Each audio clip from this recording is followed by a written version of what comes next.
Hello everyone, welcome back to my channel. So today we are going to make the popular street food or snack called Hausa Koko made out of millet. So stay tuned and let's move right into the video. So for the start, I'm going to wash the millet thoroughly. As you can see, it's very dirty and the water is dirty, so we need to wash it very well until the water becomes very clear. So I will wash it for about 4 times, and this is the 4th time, and we can see that it's still not clear, so we'll give it a last wash.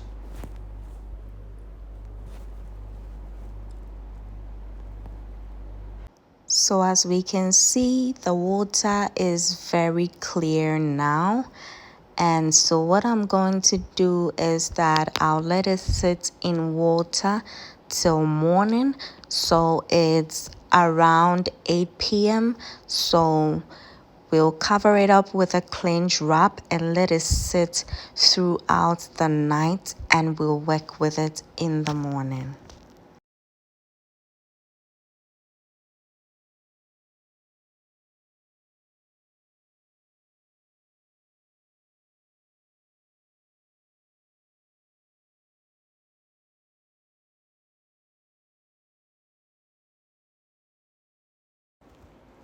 So it's around 8 a.m. in the morning, and this is how our millet looks like.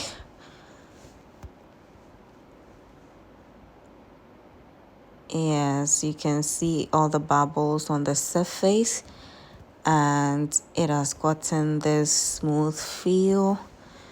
Yes, so I'll drain all the water off. And this is the spice I'll be using in my porridge. I have dried chilli, grains of Selim, black pepper, and some cloves.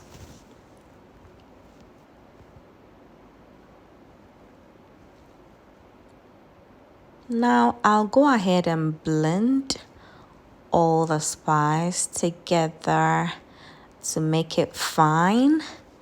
Yes.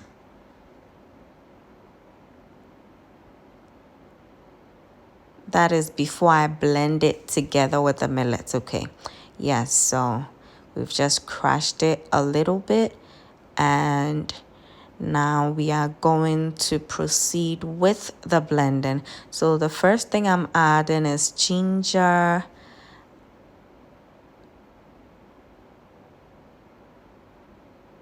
and I'll add the millet.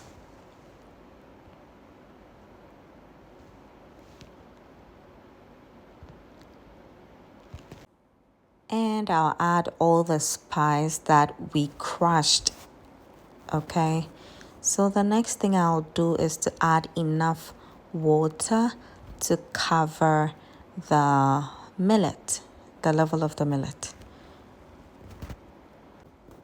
Yes, so now we'll go ahead and blend it, and after blending, we'll sieve it with a sieve, and then later with a very fine sieve. You can use a cheesecloth or any fine sieve that you have.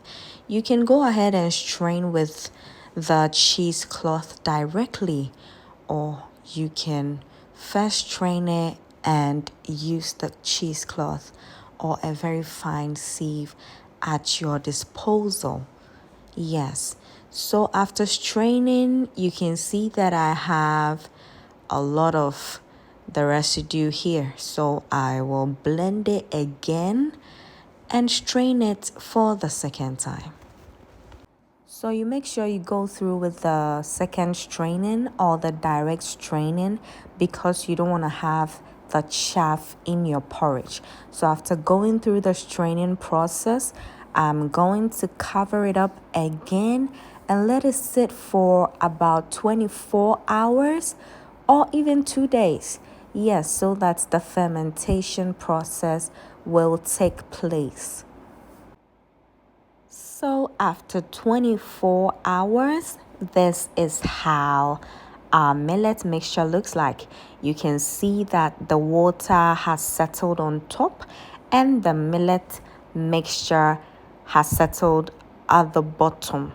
So there has been a division. Yes, so I'm going to scoop some of the thick part. Yes, which is the millet mixture.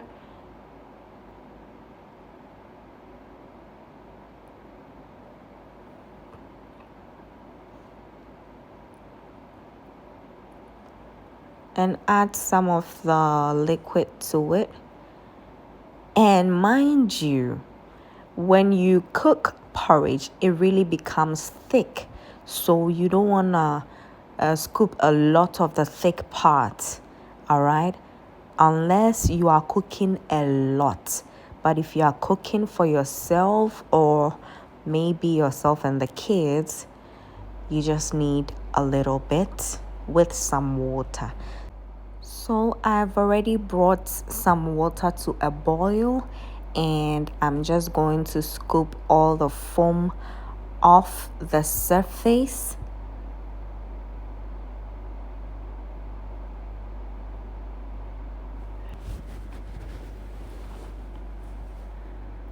So this is some of the water that was on the surface of the millet mixture, okay? Yes. So you need to add some clean water to it. Yes. So at this point, I'm going to add the mixture to it little by little, and you make sure you start stirring immediately you pour it into the boiling water because you don't want to have lumps in your porridge. So as you can see, it's getting thick already. There's actually a second method where you don't even put it on the cooker. You just put it in the boiling water and you are good to go. So as you can see, it has become very thick. So I'm going to add a part that I scooped that is a little bit runny, yes, to it to loosen it up a little bit.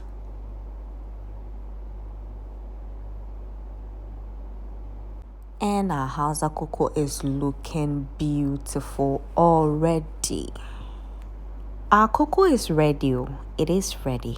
So now I'm going to take it off the cooker and cover it up and let it sit for some time to trap all the heat into it. So our Hausa Koko is ready to be served. My younger sister has already taken hers. That is how come the level has decreased. Yes. So this is how Hausa Koko is mostly served. You first add in your sugar before the cocoa and the groundnut and milk. Yes, that is if you prefer any of that. But if you don't, you can eat it just like this with the sugar and your kosi. Yes, so thank you very much, guys, for watching. Leave a comment in the comment section, like this video, and subscribe to this channel if you are new here. See you again next time.